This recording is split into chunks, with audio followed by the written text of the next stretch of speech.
ইউনুস যেমন 3 দিন 3 রাত মাছের পেটে ছিলেন, একইভাবে ঈশ্বরের পুত্র 3 দিন 3 রাত পৃথিবীর ভেতরে থাকবেন। যীশু খ্রিস্ট কি বৈজ্ঞানিকভাবে ইউনুসের এই নিদর্শনটা দেখিয়েছিলেন? যিশু বলেছিলেন ইউনুস যেভাবে ছিলেন ঈশ্বরের পুত্র সেভাবে থাকবেন। ইউনুস কিভাবে ছিলেন? ইউনুস সেই তিমি মাছের পেটে ছিলেন। কিভাবে? সেই মাছের পেটে মৃত না জীবিত? জীবিত। যখন তাকে তীরে ফেলে দেওয়া হলো তখন জীবিত।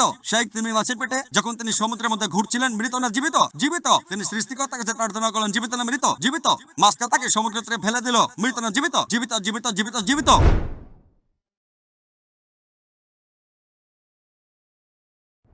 আমি অনুচ্ছেদটা ঠিকমতো জানি না, তবে বাইবেলে কথা আছে ইউনুস যেমন 3 দিন 3 রাত মাছের পেটে ছিলেন, একইভাবে ঈশ্বরের পুত্র 3 দিন 3 রাত পৃথিবীর ভেতরে থাকবেন। যীশু খ্রিস্ট কি বৈজ্ঞানিকভাবে ইউনুসের এই নিদর্শনটা দেখিয়েছিলেন? বোন, আপনি যে অনুচ্ছেদটার কথা বলছেন সেটা আছে বাইবেলের গসপেল অফ ম্যাথিউ 12 নম্বর অধ্যায়ের 38 থেকে 40 অনুচ্ছেদে।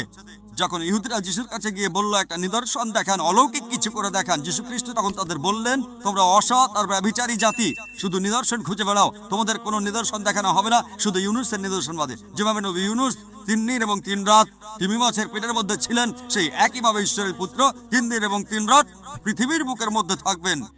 ইউনুসের নিদর্শন, নবী ইউনুসের উদাহরণ দিয়ে যিশু এক কথায় সব বুঝিয়ে দিয়েছেন।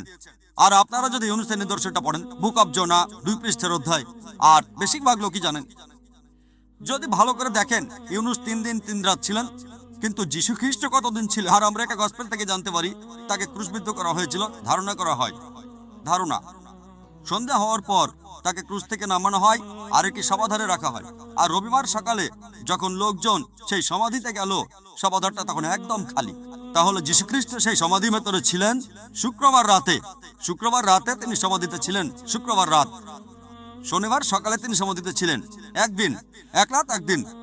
তারপর শনিবার রাতেও সেখানে ছিলেন, অর্থাৎ 2 রাত আর একদিন, 2 রাত। রবিবার সকালে সমাধি খালি ছিল, অর্থাৎ যীশুখ্রিস্ট সেই সমাধিতে ছিলেন 2 রাত আর একদিন, 3 রাত 3 দিন নয়। ডক্টর উইলিয়াম ক্যাম্বেল তার বইয়ে উত্তর দিয়েছেন যে দিনের একটা ছোট্ট অংশ, সেটাকে অনেকে একদিন বলে। যদি তার কাছে কোনো রোগী আসে যে অসুস্থ ছিল শনিবার রাতে, আর সোমবার সকালে তাকে জিজ্ঞেস করা হলো তুমি কতদিন অসুস্থ ছিলে, সে বলবে 3 দিন। ঠিক আছে, মেনে নিলাম, একমত হয়ে মেনে নিলাম, আমি খুবই উদার। আপনি বললেন দিনের একটা অংশ মানে পুরো দিন, মেনে নিলাম। তাহলে শনিবার দিনের একটা অংশ পুরো দিন, রবিবার দিনের একটা অংশ পুরো দিন, মেনে নিলাম, ভালো। সোমবার দিনের একটা অংশ পুরো একদিন, কোনো সমস্যা নেই। যদি রোগী বলে 3 দিন, আপত্তি করবো না। কিন্তু কোন রোগী কখনোই বলবে না 3 দিন আর 3 রাত। চ্যালেঞ্জ করলাম। আমি আলহামদুলিল্লাহ আমি অনেক রোগী দেখেছি, আমি এখনো এমন কোন রোগী দেখিনি, এমনকি খ্রিস্টান মিশনারি সহ, যে আমাকে এভাবে বলবে। বললাম সে গতকালের আগের রাত থেকে অসুস্থ, আসিয়া বলছে 3 দিন 3 রাত অসুস্থ। যীশু খ্রিস্ট এখানে শুধু 3 দিনের কথা বলেননি, যীশু খ্রিস্ট এখানে বলেছিলেন 3 দিন আর 3 রাত।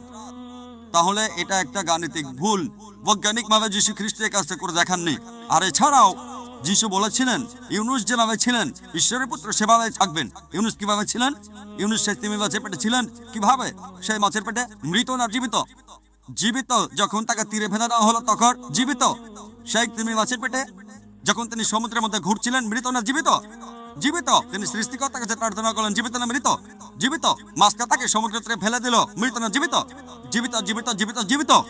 যখন কোনো খ্রিস্টানকে জিজ্ঞেস করি সেই সমাধি কক্ষে ভেতরে যিশু কিভাবে ছিলেন, সেই সমাধারে জীবিত না মৃত, তারা বলবে মৃত। জীবিত, আলহামদুলিল্লাহ। আপনি কি খ্রিস্টান? যদি তিনি জীবিত থাকেন আলহামদুলিল্লাহ, তাকে ক্রুশবিদ্ধ করা হয়নি। যদি তিনি মৃত হন তাহলে নিদর্শনটা দেখাননি। আমার ভিডিও ক্যাপচার দেখতে পারেন, was Jesus peace be upon really crucified. আমি প্রমাণ করেছি যিশু খ্রিস্টকে ক্রুশবিদ্ধ করা হয়নি। পবিত্র কোরআনে সূরা নিসার 157 নম্বর আয়াতে উল্লেখ আছে, ওয়ামা কাফানু ওয়ামা ফালহু, তারা তাহাকে হত্যা করে নাই, ক্রুশবিদ্ধ করে নাই, কিন্তু তাহাদের হৃদয় হইয়াছিল। ধন্যবাদ ডক্টর নায়ক। এরকম আরও ইন্টারেস্টিং ভিডিও, ইসলামী সঙ্গীত ও লেকচার পেতে এখনই চ্যানেলটি সাবস্ক্রাইব করে আমাদের সাথে থাকুন।